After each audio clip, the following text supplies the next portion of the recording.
সকল মানুষকে বললেন জমিনগুলো শুষ্ক হয়ে গেছে, যুগ বিখ্যাত আপনি 10 কেজি একজন বুজুর্গ, অতএব আপনার নিকটে আমরা এসেছি। আমাদের শায়েখ আল্লাহর কাছে 2টা হাতকে বাড়িয়ে দিন, আল্লাহ যেন এই জমিনে ফসল দিয়ে পুরোপুরি সজীব আর সুফলা করে দেয়। কথা যখন বললেন, জুন্নুন মিস্ত্রি বললেন, আমি ইতিহাস পড়েছি, শুধু আবেদ বুজুর্গ এমন ছিলেন এমন না, যুগ বিখ্যাত একজন আলেমও বটে ছিলেন। তিনি বললেন, তোমরা যেহেতু আরজি আমার নিকটে পেশ করেছো, আমি জানি, আমি এটা বুঝি, যখন দুনিয়ার মাঝে ব্যাপক ভারে মানুষের মাঝে গুনাহে ছড়িয়ে পড়ে, মানুষ গুনাহে শিকার হয়ে যায়, চতুর্দিকে যখন ওপেন গুনাহ চলতে থাকে, প্রকাশ্যে অশ্লীলতা ছড়িয়ে পড়ে, গুনাহের বাজার যখন জমজমাট হয়ে যায়, তখন আকাশ থেকে রহমতের বাড়ি বন্ধ হয়ে যায়, জমিনগুলো শুষ্ক হয়ে যায়, মাঠ ঘাট বিল ফেটে চৌচির হয়ে যায়। আমি মনে করি আমি জুন্নুন মিস্ত্রি এই শহরের মাঝে সবচেয়ে গুনাহগার। আমি জুন্নুন মিস্ত্রি আছি শহরের বিধায়, এই শহরে আল্লাহর আকাশ থেকে রহমতের বৃষ্টি বাড়ি বর্ষণ হয় না। অতএব আমি জুন্নুন মিস্ত্রি সিদ্ধান্ত নিয়েছি, আমি যেহেতু এই জমিনের মাঝে সবচেয়ে বেশি গুনাহগার, আমি এই জমিনটা ছেড়ে চলে যাব। আমি চলে গেলেই আল্লাহ গুনাহগার সরে যাওয়ার বরকতে আকাশ থেকে রহমতের বাড়ি বর্ষণ করবে। তো যুগ বিখ্যাত একজন জুন্নুন মিস্ত্রি, তিনি নিজেকে ভাবছেন এই জমিনের মাঝে সবচেয়ে খারাপ, সবচেয়ে অপকর্ম ব্যক্তি আমি, আমাকে সরে যেতে হবে।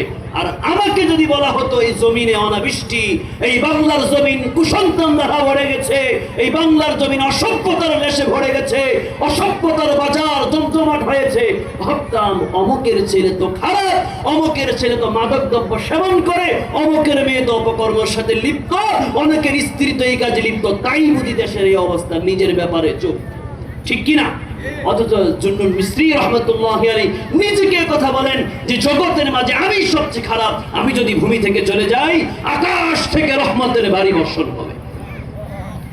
সাইয়্যিদুনা ওমর ইবনুল খাত্তাব রাদিয়াল্লাহু তাআলা আনহু, তিনি তার নিজের জিহ্বাটাকে টেনে দিয়ে মাঝে মাঝে ধরতেন আর বলতেন, শোনো জিহ্বা, তুমি এমন একটা গোশতের টুকরা আল্লাহর পক্ষ থেকে আমাকে দিয়েছেন, এই গোশতের টুকরাটা আমি হেফাজত করতে পারি না বিধায় আমার মনে হয় আমি বিশ্বনবীর সাহাবী ওমর ইবনুল খাত্তাব, আমাকে জাহান্নামে চলে যেতে হবে।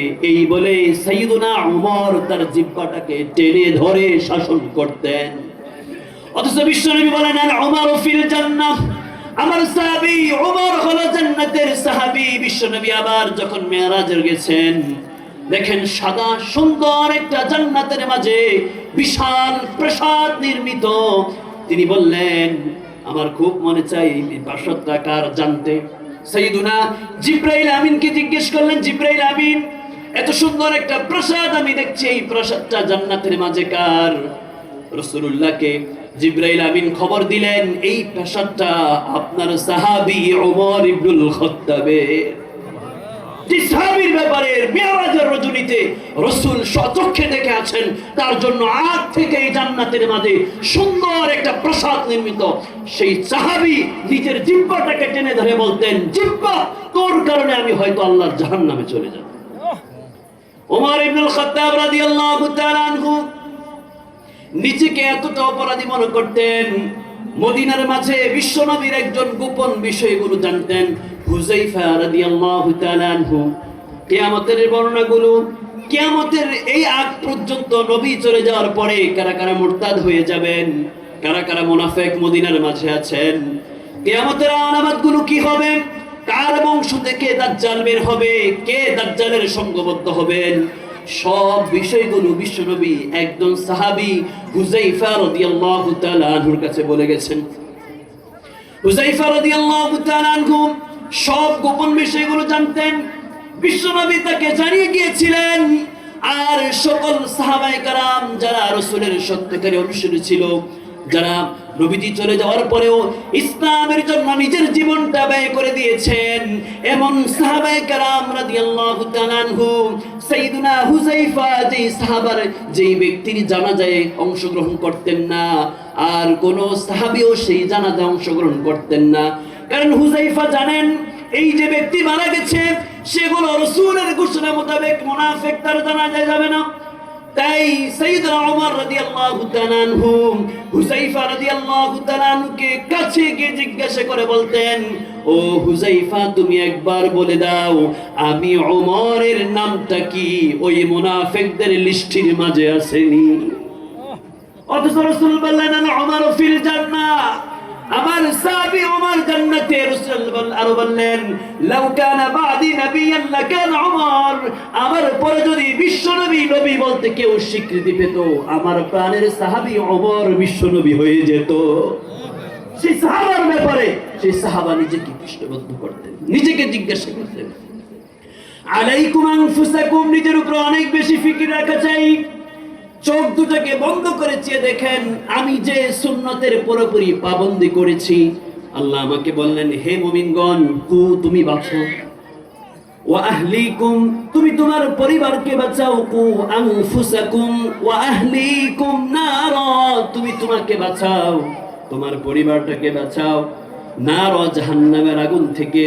আল্লাহ যে বললেন আলাইকুম আনফুসাকুম, তুমি তোমার নিজের উপরে সঠিকভাবে চিন্তা ফিকির করো।